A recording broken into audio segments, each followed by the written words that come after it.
Hi friends, இவங்க என்னென்னு பார்க்குறீங்களாங்க? இது வாழைப்பழ தோல் கரைசலுங்க. இதுவும் வந்து நம்ம இந்த வாழைப்பூ இருக்குல்ல, ரெண்டையும் சேர்த்து நான் ரொம்ப நாள் வச்சுருந்தேன்னு சொன்னேன்ல, அதை நல்லா ட்ரைன் பண்ணிவிட்டு இப்போ தண்ணியை எடுத்து இது எல்லா செடிகளுக்கும் நான் கொடுக்குறேங்க. மேலே ரோஸ் செடிகளுக்கு ஃபுல்லாக ஸ்ப்ரே பண்ணுறேன்.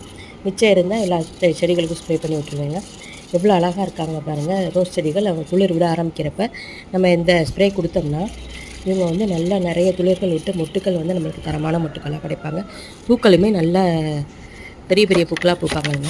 நம்ம வந்து கட் பண்ணி விட்டுட்டு இப்போ இந்த ஒரு மழை மாதிரி வர டயத்தில் துளிர் விடுறப்ப இதை நம்ம வந்து செடிக்கு மேலே கொடுக்கணும். கொஞ்சம் வெயில் அடிக்கிறப்ப நம்ம ட்ரைனேஜாக கீழே ட்ரெயினில் கொடுத்தோம்னா, மண்ணில் கொடுத்தோம்னா ரொம்ப சூப்பராக வருவாங்க. இப்போ வந்து அவங்க துளிர் எடுக்கிற நேரத்தில் வந்து இவங்களுக்கு வந்து மேலே கொடுத்தோம்னா வாழைப்பழமும் இந்த இதுவும் வந்து அவங்க நல்லா ரொம்ப சத்துங்க. பொட்டாசியம் கிடைக்கும், அவங்களுக்கு வந்து நைட்ரஜன் சத்தும் கிடைக்கும். அதனால் அவங்க செடிகள் வந்து நிறைய துளிர்கள் எடுத்து புது புது துளிர்கள் எடுத்து நிறைய மொட்டுக்கள் விடுவாங்க. இதை எல்லோரும் ட்ரை பண்ணி பாருங்கள்.